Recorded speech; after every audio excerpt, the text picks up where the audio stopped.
Eboni K. Williams, attorney at law. Thank you, Wendy. Attorney at law. Thank you, Wendy. Okay. So here's what's going on, everybody. All right, so Jenna Dewan and Channing Tatum, we talked about this on Hot Topics the other day. They're using a co-parenting app to help them raise their 6-year-old daughter. Their divorce is finalized. They've both moved on with other people, but people say that the app is helping them track the things like school schedules, irregular schedules, expenses, the child's location. Steve, is this a good idea? I don't like it. I mean, it's very impersonal, right? Yeah. I know, like, sometimes divorces are a little contentious. Theirs is. Yes. Yeah. So, but you have a child involved, and I think... A 6-year-old. Right. So, like, you know, I think it's good for the child to see parents interacting, even though they're not together. It's okay, you know?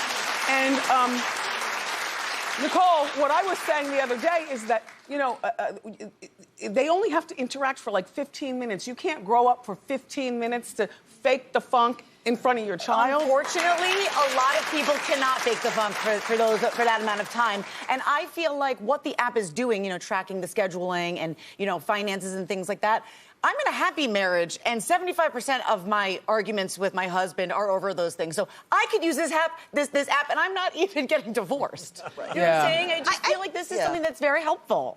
It's so helpful, Nicole. And like from a legal perspective, when you go in for a custody dispute or a custody arrangement, it's super helpful. Because now you can literally just take in the documentation straight from the app, right? This was the visitation schedule. This is how much I paid. Also, if both people have moved on, Are you saying Wendy, you like it? I love it. I love it. Oh, I love it. Oh, I love it from a legal perspective. And if both people are in new relationships, sometimes people like to backslide a little bit with the ex, okay, and act like it's about the kid all the time. Oh, yes, honey.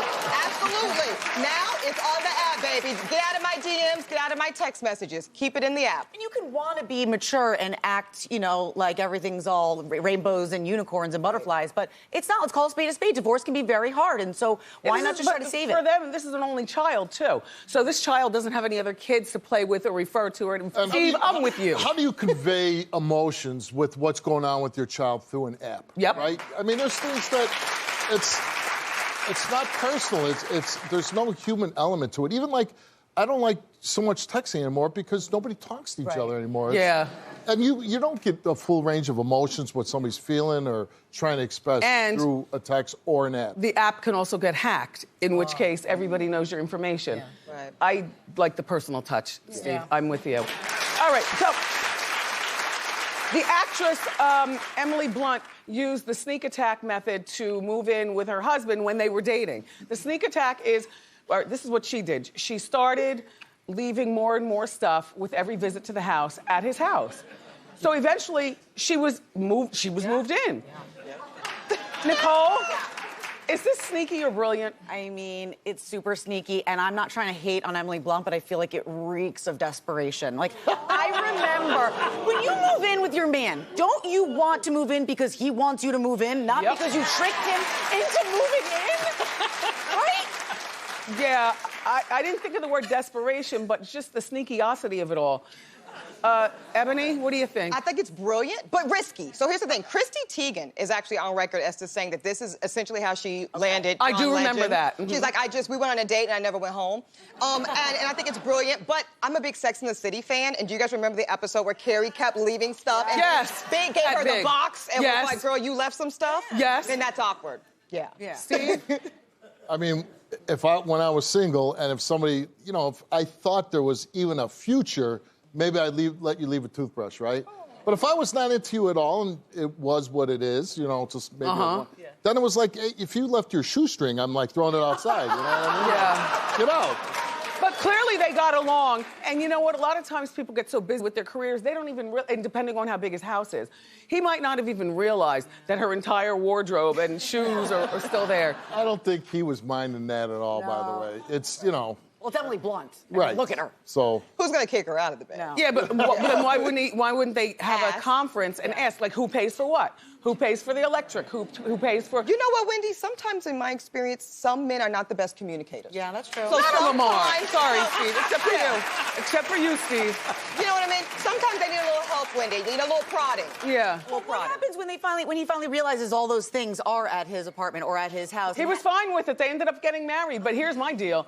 At least they have enough money where hopefully she didn't sell her house after this plan, you know, so she could always take her stuff and move it right back to her own house. I just feel, Steve, I think it's a level of comforts too, right? Like you get to know somebody and I think some things don't have to be discussed all the time. Like you're just feeling comfortable, you leave something over, you know, so it's just. I'd be the one to offer the organic, toothbrush. You said it's okay to bring the toothbrush. See, I'd be like, I really like you, you know. I have extra toothbrushes. Right. You want a toothbrush? Do you know, Wendy, do you know how much of a baller and a player you have to have extra toothbrushes laying around the drawer? I take the stuff from the show. That's great. When you get to talk show, you're going to take everything. And my toothbrushes aren't the ones that you go like this. No. They're those good Sonicare ones.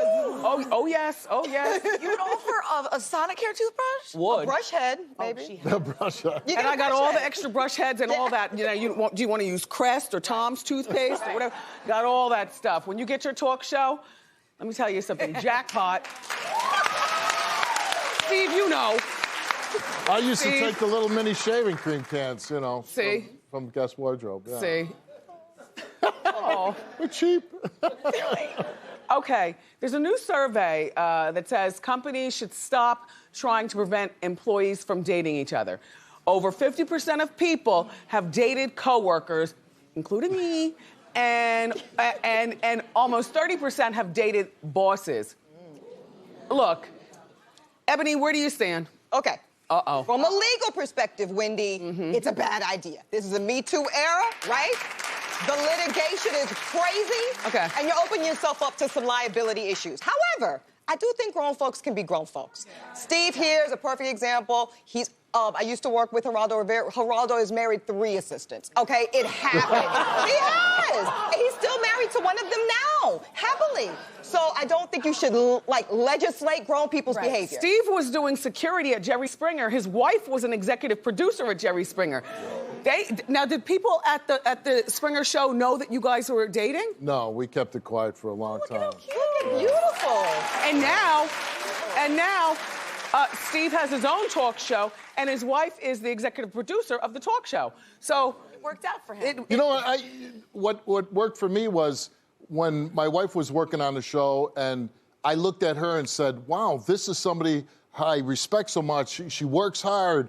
And I got to know her without dating her. And then I realized she was the kind of woman I wanted to be with. So that's how it worked out for me, you know? But that's the thing. A lot of us spend so much time at work, and that's where you spend a good majority of your life. So how are you going to take away, make it an HR policy, and take away one of my major possible dating pools? I mean, where else do you meet people? I mean, at work. We're always working to try to pay our bills. I understand coworkers dating. I've done it before in my past.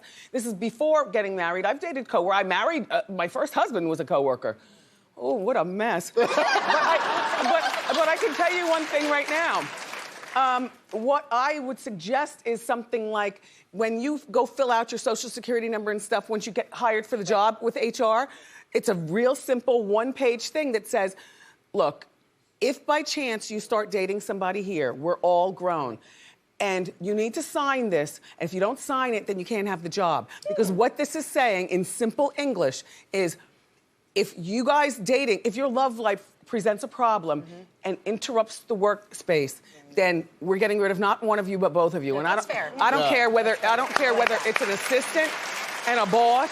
Then both of you are leaving.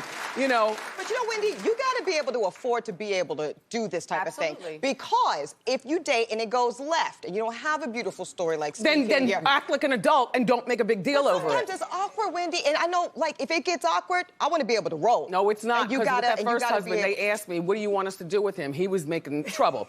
And I said, don't fire him. See, I'm grown. I was like, don't fire him. You know, I was on the radio doing a good thing. I was just like, don't fire him. That's boss moves, Wendy. I feel like it's like the one stipulation should be you can't marry somebody who's your superior, or you can't date somebody who's your superior, right? You can date somebody who's Who are you gonna get turned on to? The man who mops the floor? I mean, maybe. No.